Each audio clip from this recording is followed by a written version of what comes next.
Good day everyone. Bali, ngayon pupunta tayo ng Bulacan. Maganda yung panahon ngayon. Pero kanina kasi medyo maulan. Dapat kanina pa talaga ako alis. Pero pinag-isipan ko mabuti kung alis ako ngayong araw kasi nga paulan-ulan. Hindi nga sana ako matutuloy ngayon pero ayun kasi umaraw kaya sabi ko sige puntahan ko na, sandali lang naman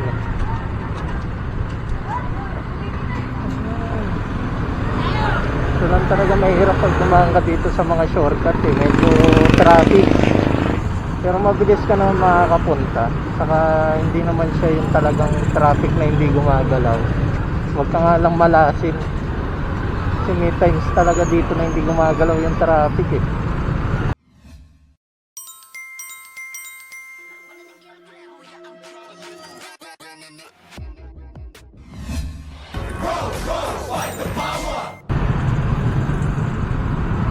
Ay, anong oras kaya ako dadating ngayon? Katulad na ito sa kabila.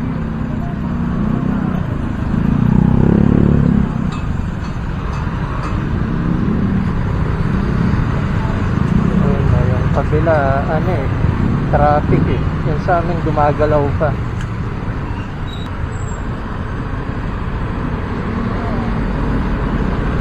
Nakalis din ng traffic.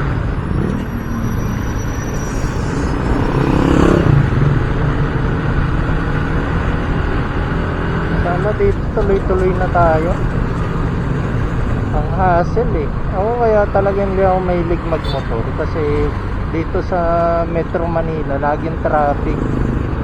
Tulad nito hindi naman siya traffic na traffic pero hindi ka makapagpatakbo ng medyo mabilis yung sakto sa mo sa kung paano ka talaga nagdadrive. Para ka naka e-bike pag dito ka nagdadrive sa sa mga shortcut sa dito sa sa QC. Pero sana yung pauwi natin ang Bulacan hindi, para mabilis din tayo, saka mabilis din naman tayo makauwi. Nako, ito na naman, may traffic na naman.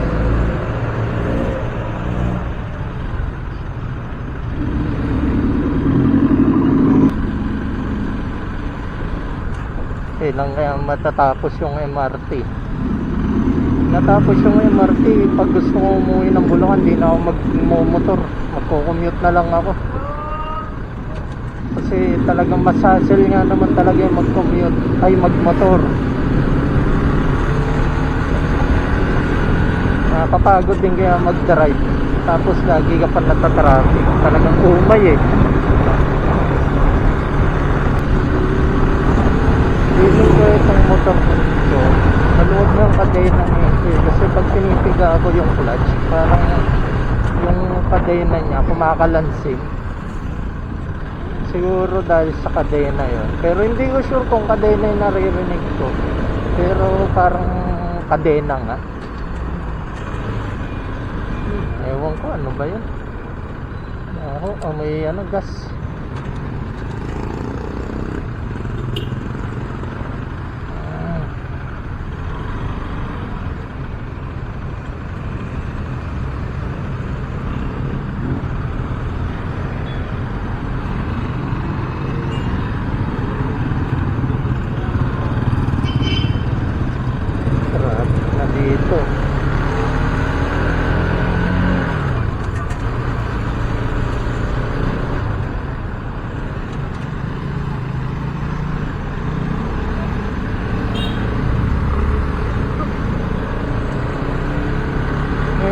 Yung nakamotor, naka-hassle na ako. Paano pa kaya pag nakasasakyan ako, pag nagkameron man ako ng sasakyan, siguro mas ma-hassle ako mag-drive. Kasi isipin mo yung mga sasakyan hindi naman kagad makakasingit yung pag gusto nila unlike talaga sa motor basta kasi yung motor pwede singitan yung sasakyan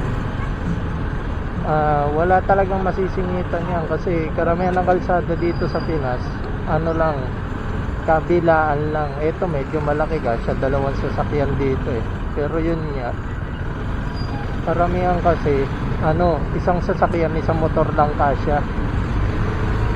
So yung mga katulad nung nilagpasan ko, hindi sila makatawid. Yan, katulad dito, isang sasakyan na lang kasya. Kaya feeling ko kung meron ako ng sasakyan, talagang lagi ang buryong sa traffic. Eh ngayon pangalan nakamotor ako, hindi na ako mahilig sumingit eh. Paano pa pag may sasakyan? Baka hintayin ko lang yun nasa harapan ko umandar talaga. Ay nako, sobrang traffic dito. Ang dami kasing ginagawa eh.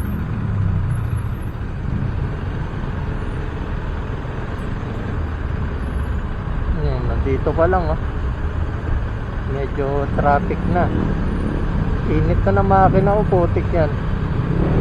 Dali pala ako nagdadrive pero mainit na agad yung makina ko. Yung advantage lang siguro pag may sasakyan ka, syempre pag umuulan saka pag mga ganito kainit, hindi mo ramdam yung panahon kasi naka aircon ka eh. Pag umuulan syempre hindi ka mababasa. Pag mainit hindi ka mainitan kasi may aircon nga eh. Pero yun nga, disadvantage niya, mas matagal kang magdadrive. Pero maganda yon kung nagro-road trip kayo ng gabi. Ayun yung maganda pag nakakotse ka. Hindi ka tatama rin mag-road trip kasi pwede kang pumunta ng gantong lugar ng gabing-gabi. Tapos komportable ka pa nagdadrive.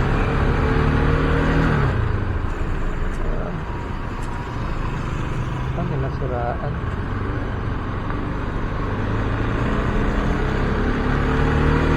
Ano yung problema doon?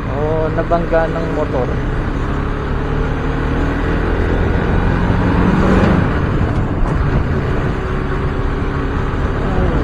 Nagka-problema pa doon eh. Sa ano kaya? Saan nga ba ako dumadaan? Yung pa-malaria kaya, traffic kaya doon. Lagi kasi traffic doon eh. Simula Pangarap hanggang Malaria. Ang tagal kasi gawin ng MRT doon eh. Kaya laging ganun yung sitwasyon ng traffic doon eh. Parang isang beses lang yata ako din na traffic noon. Nung madaling araw ako umuwi.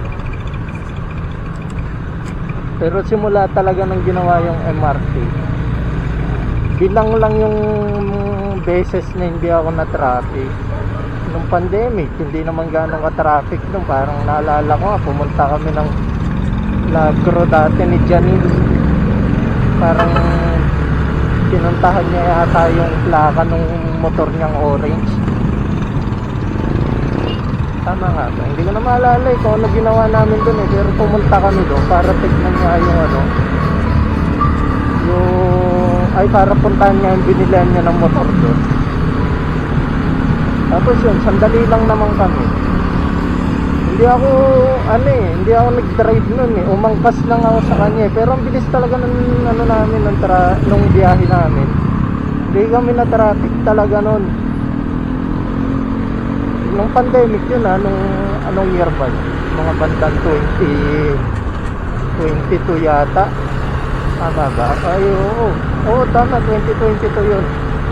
Hindi pa ganun ka-traffic. Pero nung nagsimula nang mawala yung mga work from home, nag-traffic na ulit.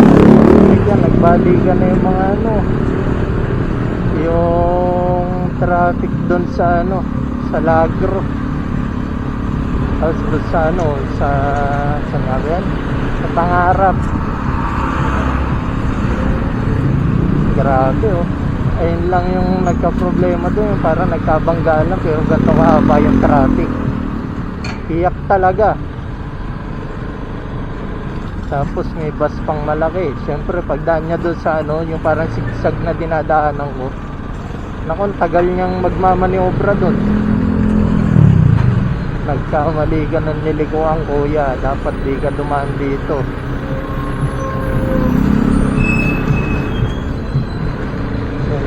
Grabe traffic. What's happening?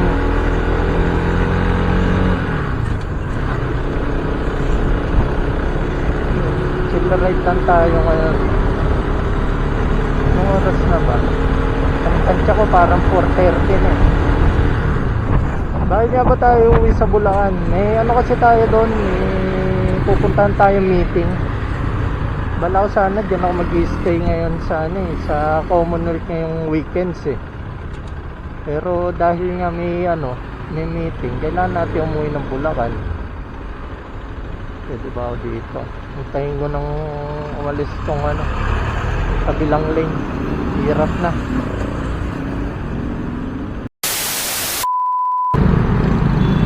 Nakalis din.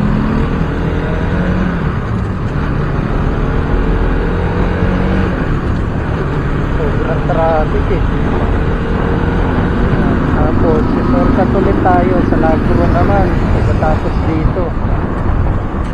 Sabado nga pala ngayon, may pasok nga pala estudyante. Pero siguro kung linggo tayo, hindi tayo ma-traffic. Ay naku, sobrang traffic ngayon. Traffic din dun eh oh. Ay nako. Ako parang dumidilim ah. Masamang pangitain. Pero sana hindi tayo maabutan ng ulan yung papunta natin sa pauwi. Oh nako.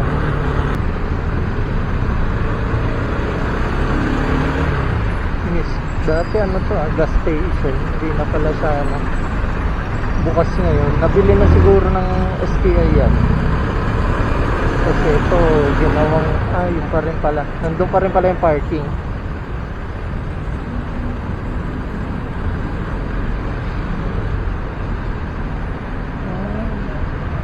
Itong building, nung pumasok ako ng STI, ito yung pinakaunang building eh. Talagang luman-luma na yun eh. Parang alam ko dati nirentahan lang nila yun, hindi pa kanila tong property. Tapos siguro na pera, binili na. Pero na nag-aaral ako, ito lang yung bagong building yung katabi. Ngayon ilan na, halos lahat yung dulo na lang yata yung hindi nila bagong building, yung para sa HRM. Ayun naman, pagkaanin nyo na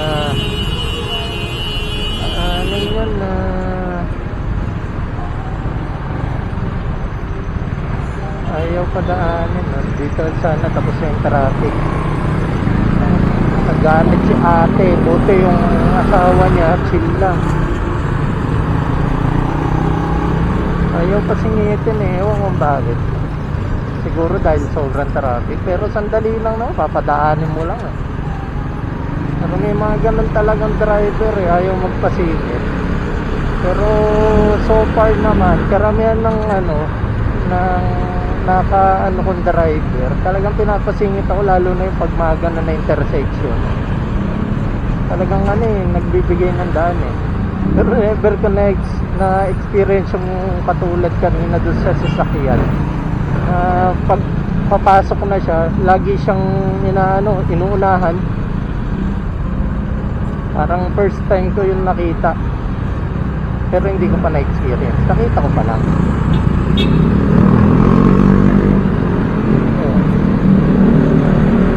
Lagro na tayo, medyo mabilis sa dito. Itong Lagro talagang ginawa ng shortcutan eh. Dati alam ko bawal dumaan dyan eh. Parang pinapadaan lang dyan yung mga ano tawag dito, yung mga jeep, kasi may biyahe talagang Lagro loob. Pero yun nga, nung dati nag-aaral pa ako sa STI, may nakilala ako taga Lagro. Ayun yung kasama namin sa convention, yung mga anime convention. Tapos sasabi nga niya na pag umuwi siya ng Lagro, dapat alas 10 nakasakay na siya ng Lagro loob, kasi parang yun yung huling biyahe ng Lagro. Parang wala nang ibang biyahe ng Lagro eh. Parang pag na-miss mo yun, talagang ang mangyayari, bababa ka dyan sa Sacred Heart, tapos maglalakad ka paloob. Eh syempre di ba kung ano ka, taga-looban ka ng Lagro, ang hassle no kasi lawak na ito eh. Paano kung yung bahay niya yun, doon pa sa mga tago, yung mga dulo-dulo pa.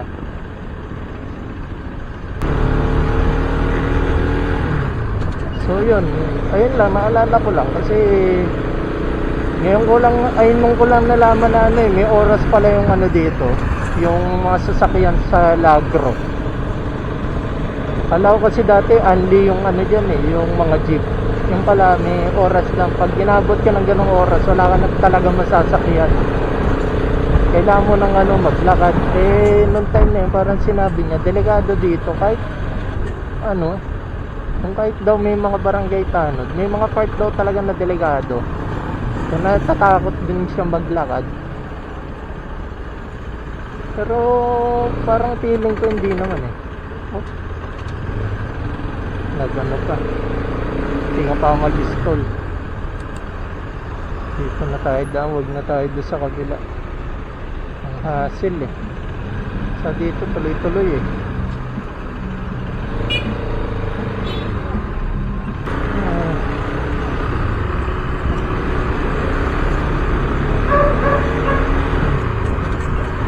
Pag tinitignan nyo naman tong lugar na to, hindi naman siya mukhang delikado eh. Ewan ko lang doon kung ano yung kinakatakutan ng ano, nung kakilala ko na yun. Pero sa lagi-lagi yung dumadaan dito, hindi naman, parang hindi naman talaga siya delikado. Meron pa nga shawarmahan dito, di ba? Pag yung sikat na shawarma, yung try mo, parang hanggang madaling araw, walang bukas yun eh. So parang imposibleng delikado siya kasi marami naman tao dito. Siguro itong mga part na to, yung mga gitna ng Lagro, baka dun yung medyo ano, medyo alanganin. Ang ganda oh. Ito lang nagustuhan, hindi naman sa ito lang, pero isa sa mga nagustuhan ko dito sa Lagro, may mga ganyang kainan. May mga cafe, may mga ano tawag dito, yung mga commercial building na alam niyo yung vibes niya pang ano, parang ano, subdivision vibes na tabi ng mga residential area. May mga cafe, may mga ano, kainan, ayun, yung mga ganun. Gustong gusto ko yan dito sa Lagro. Saka may mga ano dito eh, may mga bilihan ng mga surplus na laruan, yung mga galing Japan. Eh kasi ang hirap naman talaga humanap nun, kaya parang ano eh, last factor siya sa akin.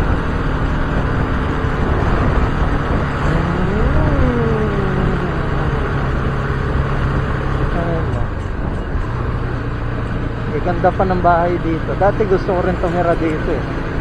Kasi subdivision yung pagkakapil niya eh.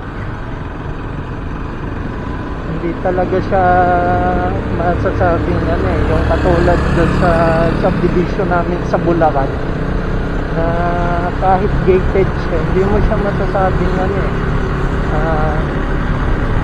pang middle class. Hindi naman siya hindi ko gusto sa Bulacan, pero kasi ano eh, ayun nga, iba talaga yung vibes dito. Ayan oh, may mga kainan oh. Talagang ano siya, hindi lang siya yung mga stall, talagang may establishment.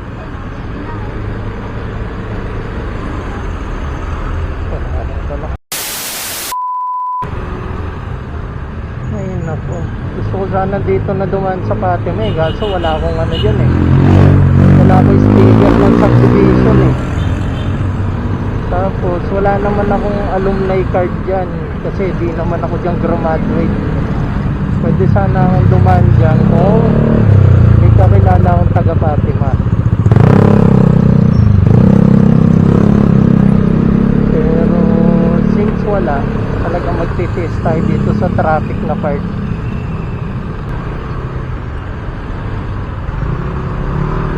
Pares kami si complex number 2. Ayos yun, ang ganda ng pagkakalagay ng ano niya, nung winglet sa gilid.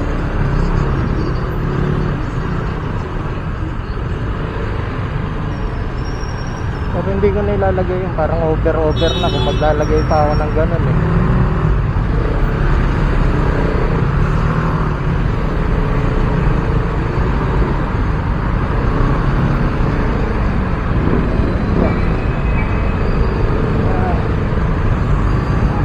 Success. Hindi na tayo namatayan.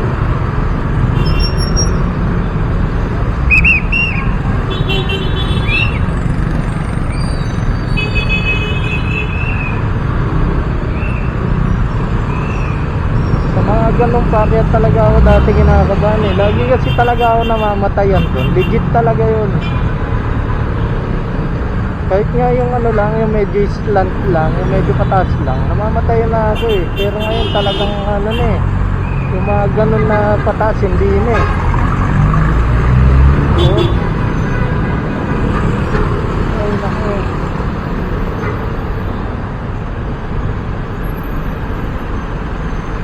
Jesus.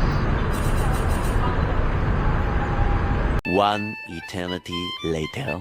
Grabe. Yun lang pala yung traffic dun. Hinihintay lang pala namin yung ano,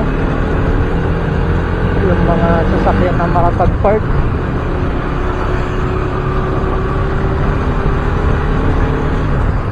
Anong oras na kayo? Feeling ko lasing ko na eh.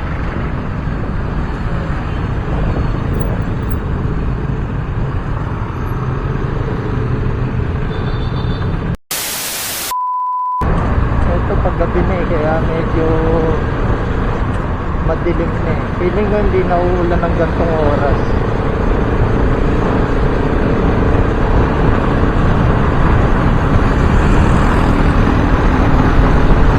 Sana hindi matraffic talaga sa ano, doon sa Pangarap.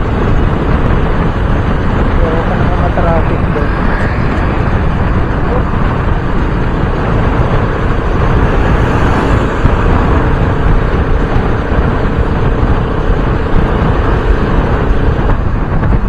Dito tuloy-tuloy na, shit. Ay nako, sana ganito lagi biyane.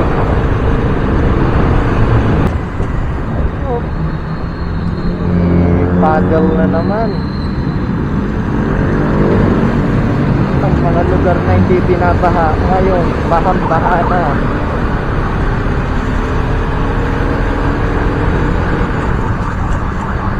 Yan, nasa gitna. Wala namang ano, wala namang butas doon.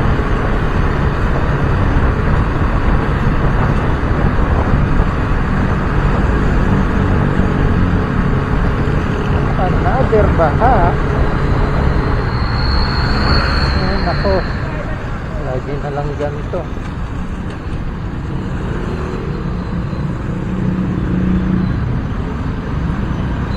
Ito pag nagkamali ka dito, matsyempo mo yung ano, yung hukay, yari ka talaga.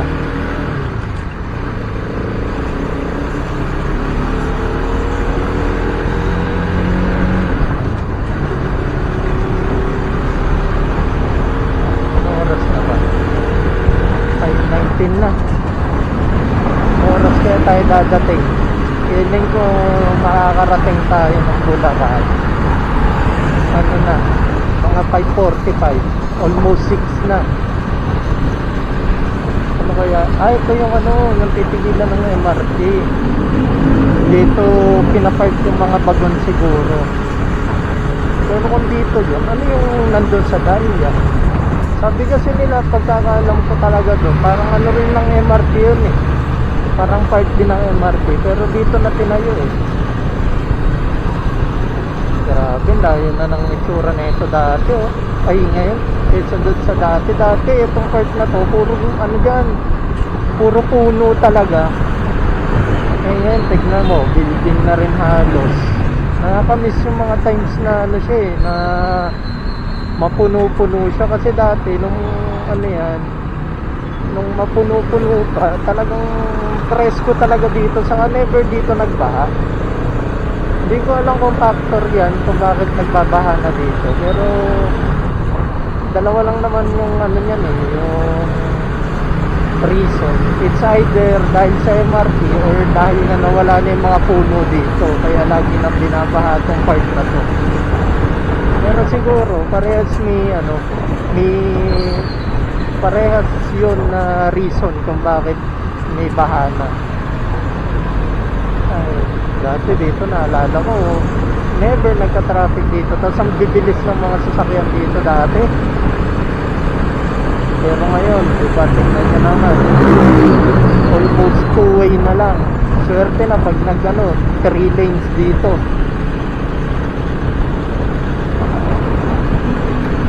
Dati talaga hindi hassle mag-commute eh. Talagang wala pang isang oras nandun na ako sa nakauwi na ako lalo na nung pumapasok ako sa Fatima. Kahit nga nung nasa stay ako parang hindi ko naisip na hassle pumasok kasi nga ang lapit lang eh.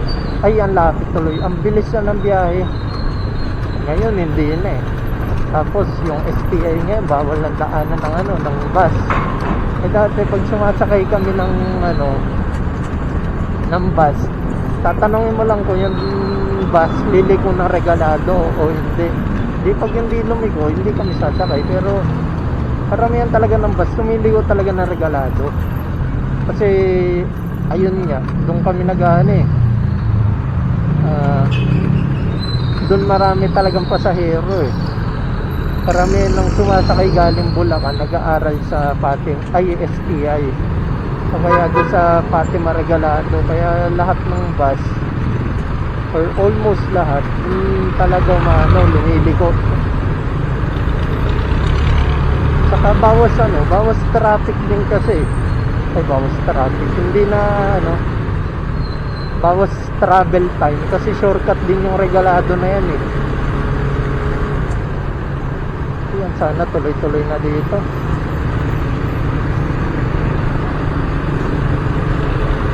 Ay, nakakamiss talaga yung mga ganong panahon.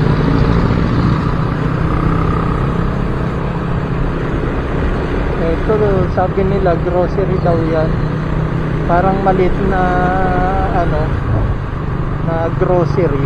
Pero hindi ko na tiyempo ang bukas yan. Hindi ko na alalang nakita ko nagbukas yan lugar na yan eh. Pero sabi nila grocery daw yan. Pero hanggang ngayon wala pang tao. Ewan ko ba't hindi binibenta. Dapat siguro benta nila kasi sobrang tagal nang walang dyan eh. And kung ibibenta nila, syempre may pera sila. Saka baka yung lumipat dyan o yung pumalit mapagpasok ng business dito. Malay mo mag-success kasi medyo develop na rin naman tong part na to ng Caloocan. Ito Caloocan pa to, hindi pa to part ng Bulacan. Pagtawid ng tulay, doon pa lang yung Bulacan. Nakakatakot. May pagkadaan ko doon lumubog no. Muntik yan.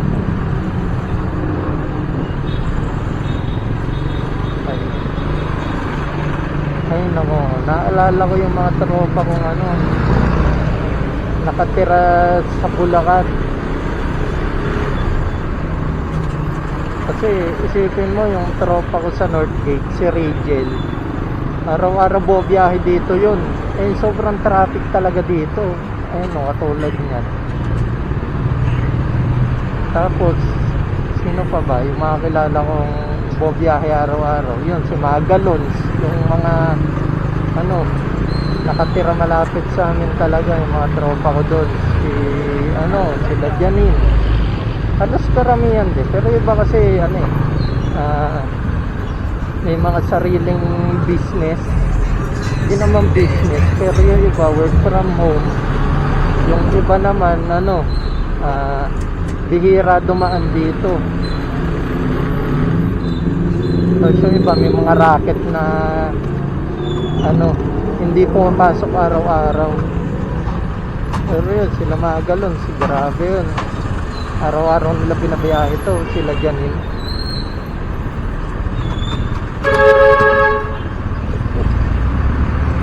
Ako nga, hindi pa araw-araw dumadaan dito, nakahassle lang ako eh.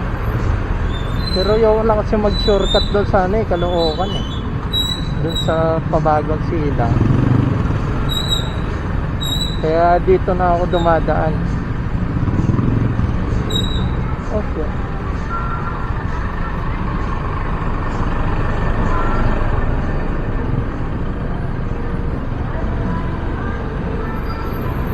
Medyo mabilis yung biyahe natin, hindi naman tayo masyadong na ano na traffic. Actually tuloy-tuloy nga tayo simula nung lumagpas tayo ng Lagro. Tuloy-tuloy na yung biyahe natin, hindi na tayo na traffic. Pero yun lang, medyo ano, mabagal pa rin talaga.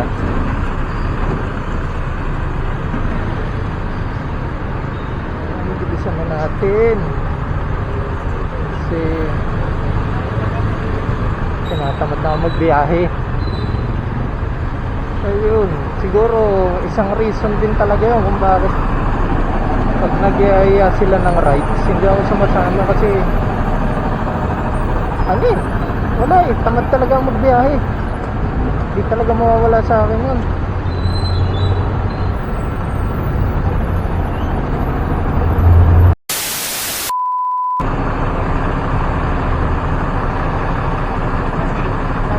Traffic.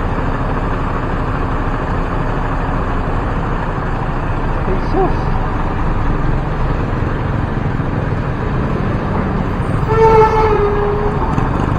Wala. Nagpapatraffic.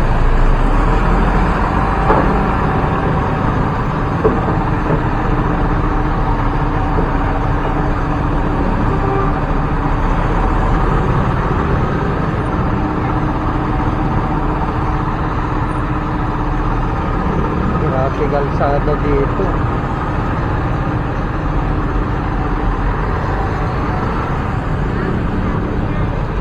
Parang nakita ko lang ayos to nung ano nung before pandemic.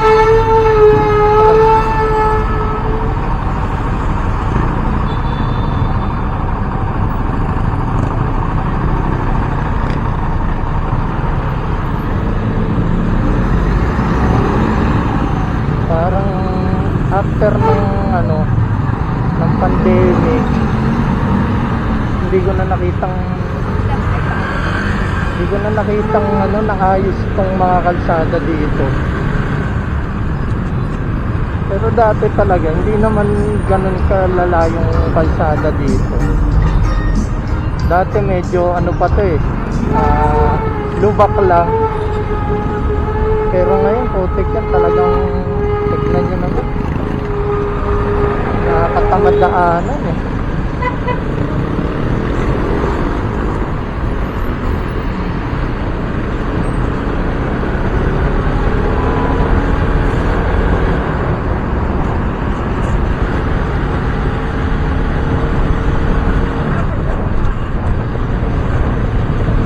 Ay nako.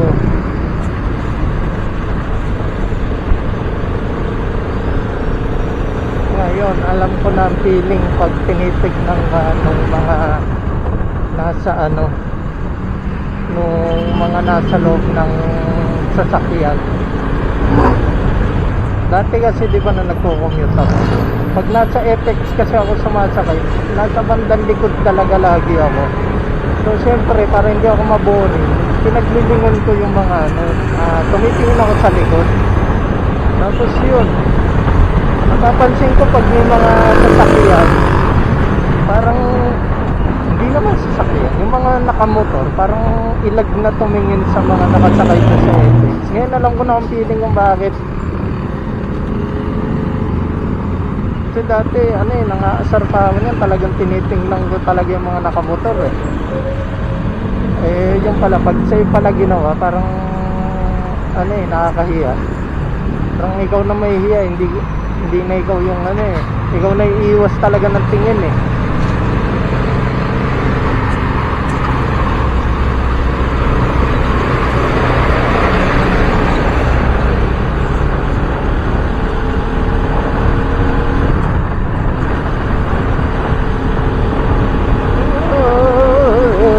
Bilisan na natin.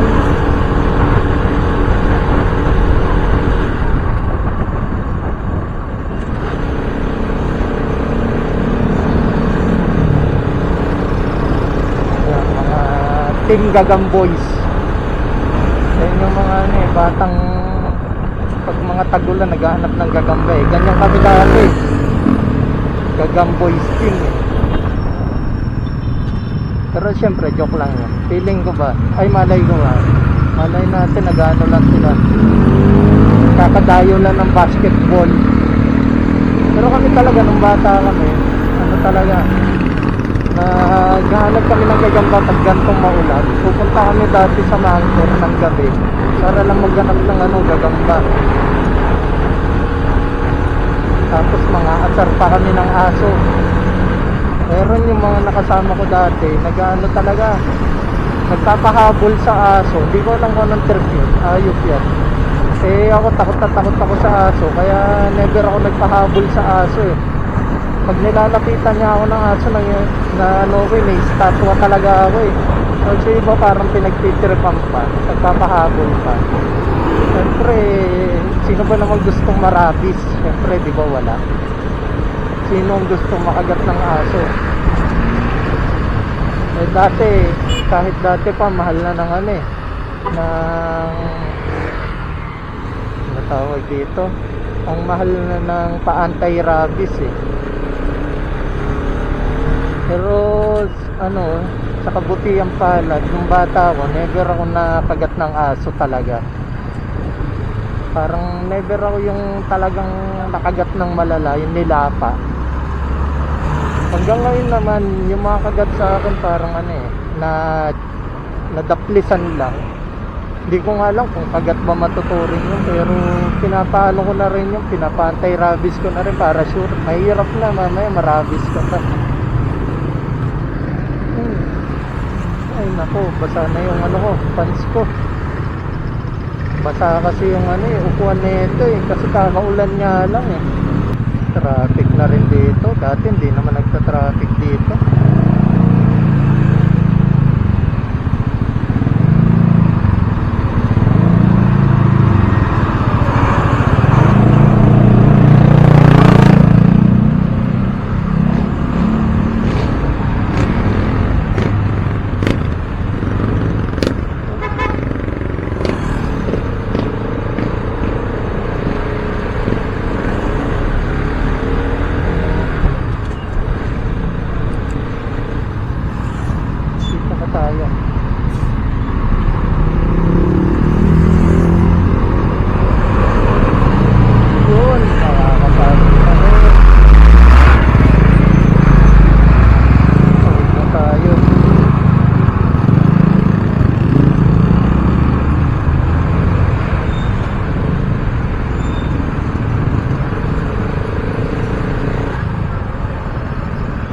Nakapasok din, naka-uwi rin.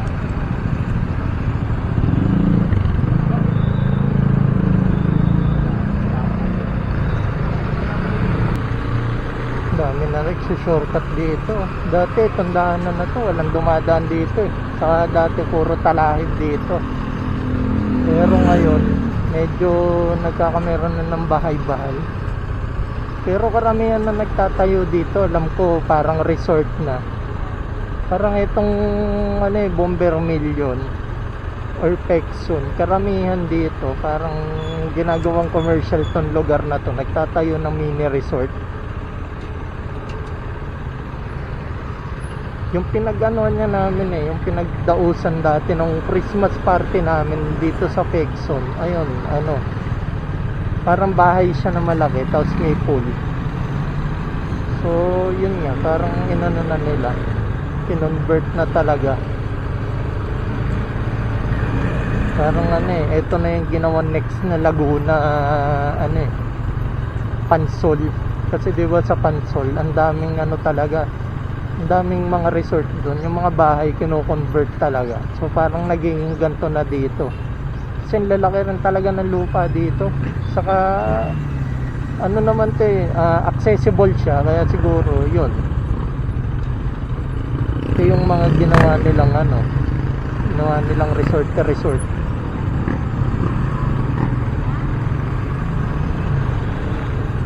Ay nako, napauwi na rin.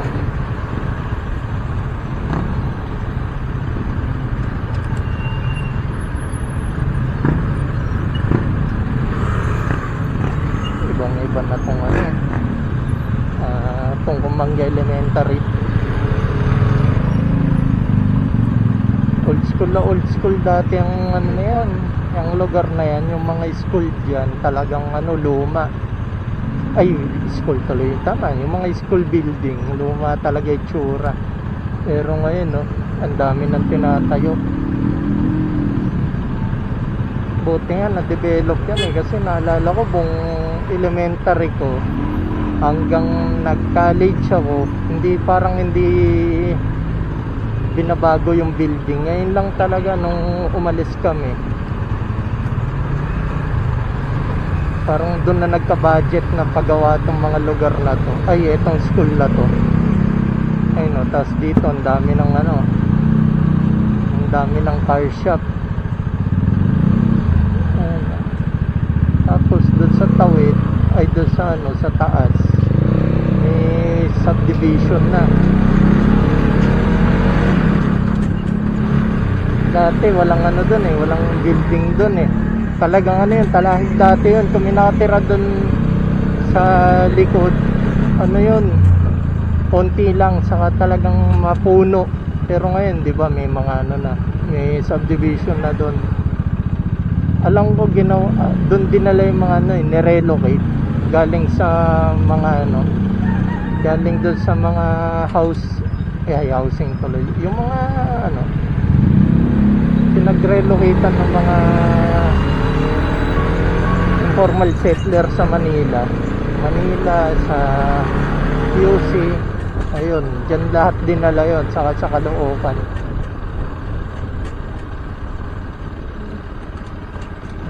Ito yung ano eh, guardhouse na laging walang guard eh. Sabagay, yung HOA kasi dito ano eh, wala naman pang bayad doon sa mga ano eh, doon sa mga nagbabantay dyan eh. Wala nang street lights dito eh. Buti nga ngayon meron na ulit na kahit pa paano ganyang ilaw. Pero yung mga nandito sa poste, wala na talaga. Ang ano ko, pagkakalam ko, ito hindi ko naman sure, pero allegedly hindi daw talaga nababayaran yan. Kaya never na nag-ano yan, na buksan.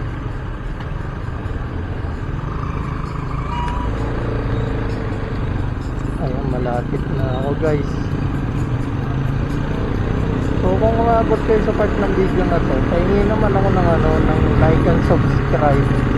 Saka follow nyo na rin yung mga social media account natin dyan, para ganahan naman tayong mag-upload ng bagong video. Ayun. So siguro hanggang dito na lang guys. Ano, bye na.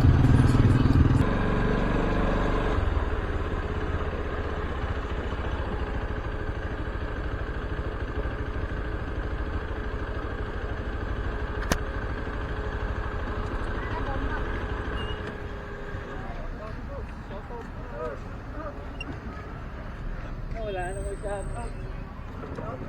Load ko na naman yung video mo. Wala. Ayan o, pinapogi ng Bulacan. Butchibus ka to. Ayan o, tignan nyo, pinapogi yan o. Wala namang video. Ito pala. Dito naman natin. Ayos. Alam ni ma'am pupunta ka?